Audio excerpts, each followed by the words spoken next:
Good morning, everybody. It is Thursday, December the 28th, and the time is 5:24 a.m. Good morning. It is Lasha.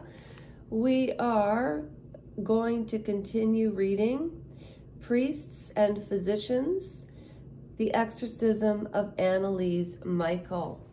And as I said, I don't always want to be on camera. So here is my trusty little incense burner. Now I have two actual quote unquote spiritual experiences that I will share with you when I'm finished reading this book. So we left off at page 26. Again, this is Lasha from Royal Pushback and Aftermath. There are two other channels. There is a live channel, Lasha Rajenko. 52 people joined that channel. This is where I conduct all the lives on that channel, but they are all downloaded and saved onto Royal Pushback and Aftermath under playlist. Then I moved on to my first YouTube channel, L&L Soul Sisters. It was working great. There were 265 souls that joined. And then for some reason, when I switched phones, it went to an old Google account called Forrest Gump. So I changed it to Royal Pushback and Aftermath. So everything on L&L Soul Sisters, I've lost those 265 souls. I wish they would join this channel now, because to date, I believe there's 122 people that joined in the last 2 months on this channel. So, you know what? My goal obviously is to reach 1,000, because I'm starting a charity with YouTube. No middlemans, no executives. I have a plan. It's legal. Now, if you want a recap of where we left off with Annelise Micheal, I do have a short under shorts under Royal Pushback and Aftermath. I talk about royalty. I talk about different movies, movie reviews. I love this book. I love to dance, sing, act. I like to play charades. It's kind of a mishmash, but my main theme is that I started this channel so that I could read tarot cards for free, because I don't want people spending their money, exorbitant amounts of money, on psychics, because I did that once at a time when I was having such a hard time. But guess what? I lost so much money and got so caught up in it that I couldn't see straight. But see, psychics, when you phone them, that's their job. That's what they're paying you for. So, you know, I'm doing it for free. I'm very good at it.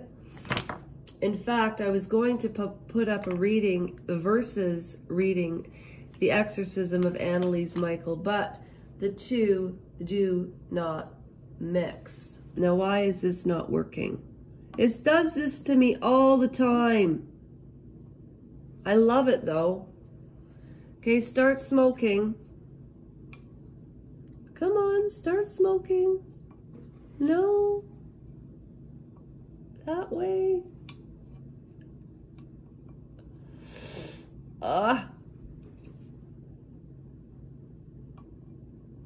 Okay. Should start working now. So that's all out of the way. 4 minutes and 41 minutes in. I always tell people, if you don't want to listen to this intro every time, just slide the line to 5 minutes in. Here we go. Annelise had visited her second cousin, Walter Hine, in Mombras, where he was a grade school teacher. It was the only familiar face in class.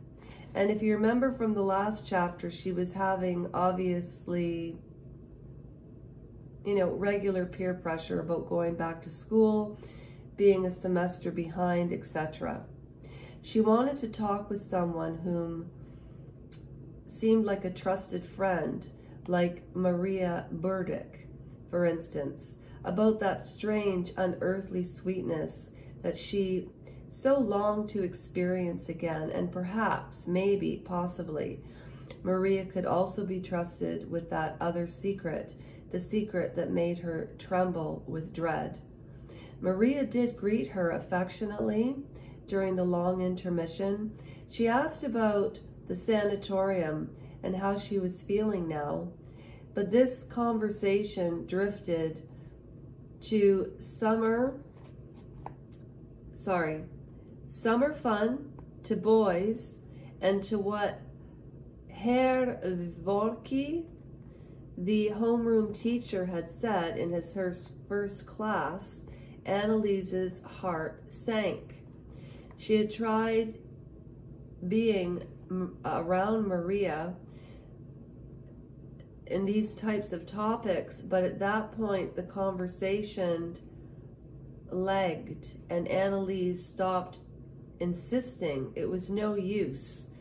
Maybe it would be maybe it would be better not to visit her again at schoolyard doors. Maria was no less disappointed after her illness. She took the court oh my gosh, sorry. Oh, great job, Lasha. Sorry.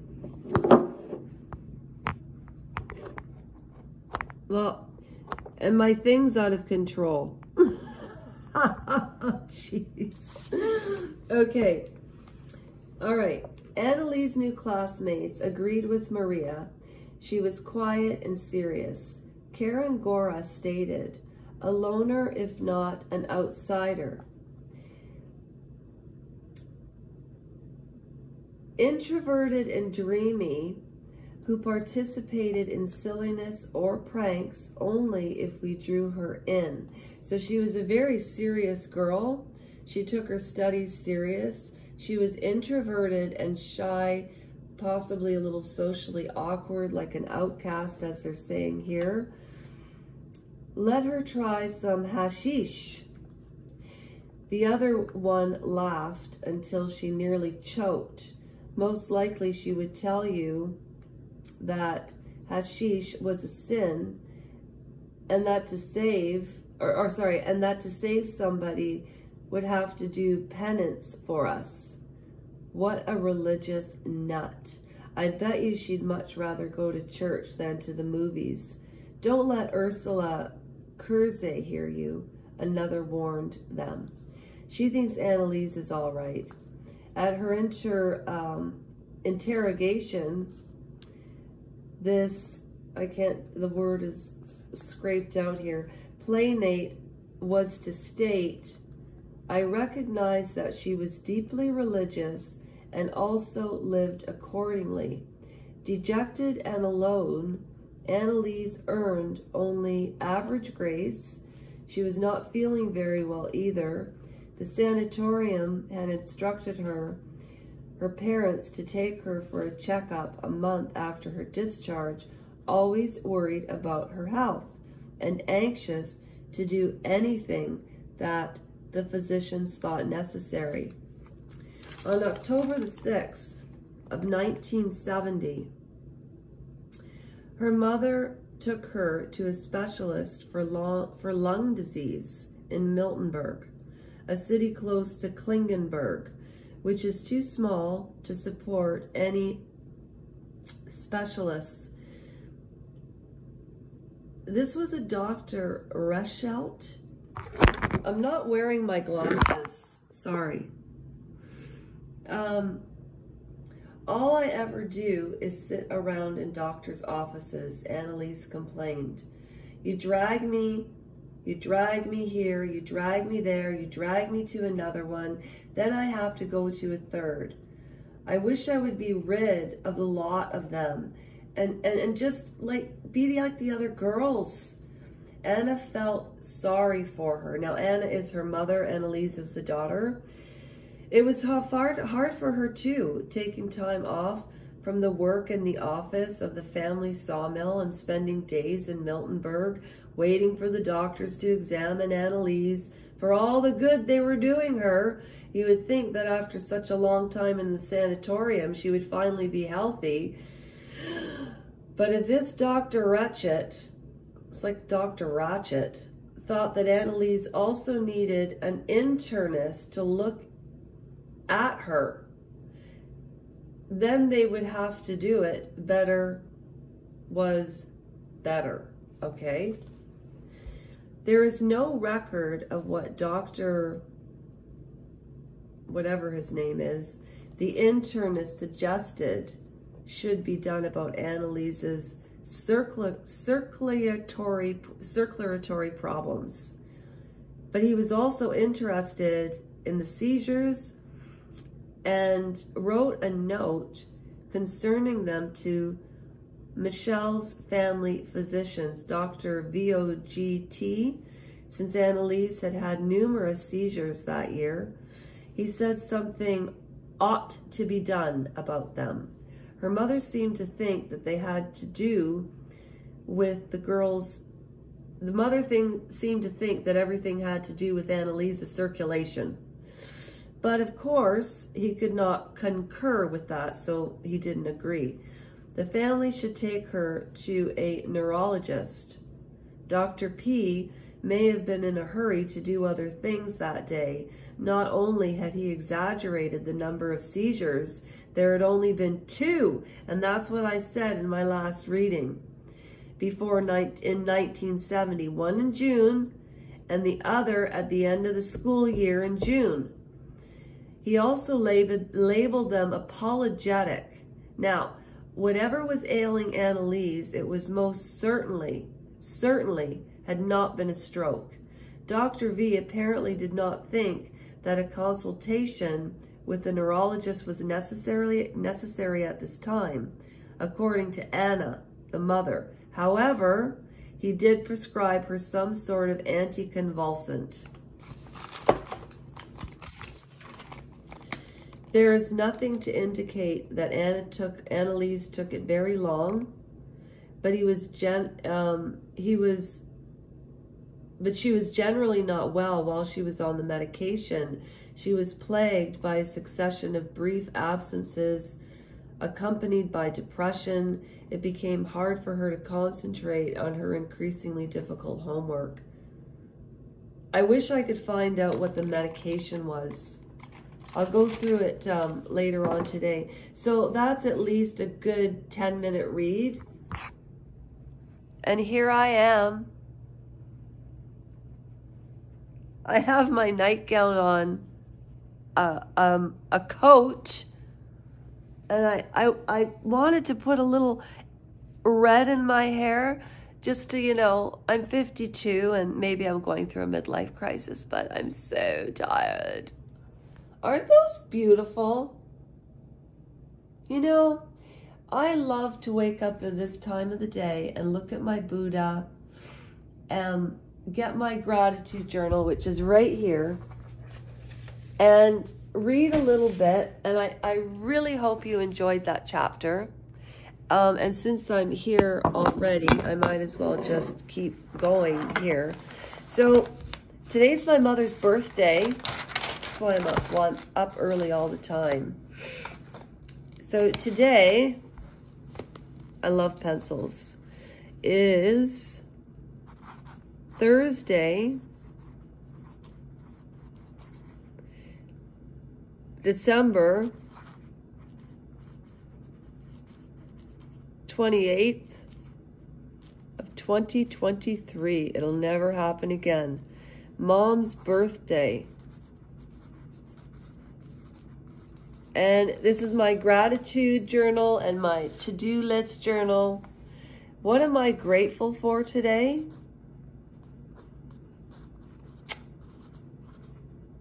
You know what I'm grateful for today? My mother. And I'm going to do something lovely for her birthday. You'll see it later on today. And you know who else I'm grateful for?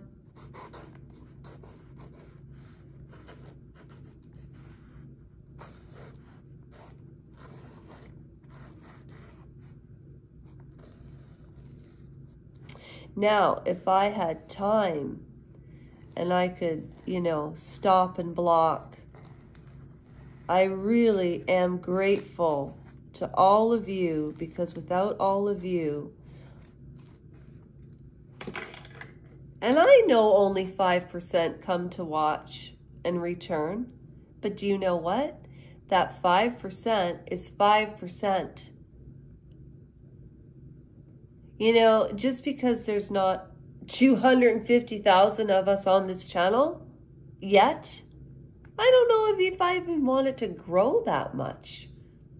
Like, I really want people that appreciate the fact that I appreciate all of you. And not from the bottom of my heart, but from the top. You have no idea how YouTube has helped me heal. Now, think about that chapter with Annelise. Could you imagine the heck that she was going through? Like, honestly. And I put up a short of what I read last night. And thank you to the 17 viewers and the 2 people that liked it. Thank you very much. I really would encourage some comments. Even hi, if you watch it, give it a like if you like it. And if you don't like it, dislike it. Anything helps the algorithm. And just because I do that for people that I subscribe to, and I have about 200 subscriptions, I really do. But every time I do a subject, I really try not to piggyback off people. What did I hear from Andrew Gold today? It was something about Meghan Markle. I just can't even remember what it was now. But I mentioned it on my other video. But I always say, you know, this is who I got it from on YouTube. And the video that I showed on the other video that I uploaded like 12 hours ago, I swore I would never expose Annelise Micheal, because I really, truly, this book, I've had it since 2011 or 12, and I never knew why I carried it. Never knew. So I wish you a great start to your day. Take care of yourself. Don't forget to take a shower, eat breakfast, do some exercises. I'm going to go downstairs. I'm going downstairs to do my daily maniac if you want to join me. And yeah, when I start doing my karaoke singing, it's so that you join me. That's what it's about. I'm hoping. So, and I found out how to use old footage and make it new on this channel. And it's going to be so much fun. I'm 52 and a half, colored my hair pink. And I'm having a ball, and I hope you do too. Okay, goodbye everybody.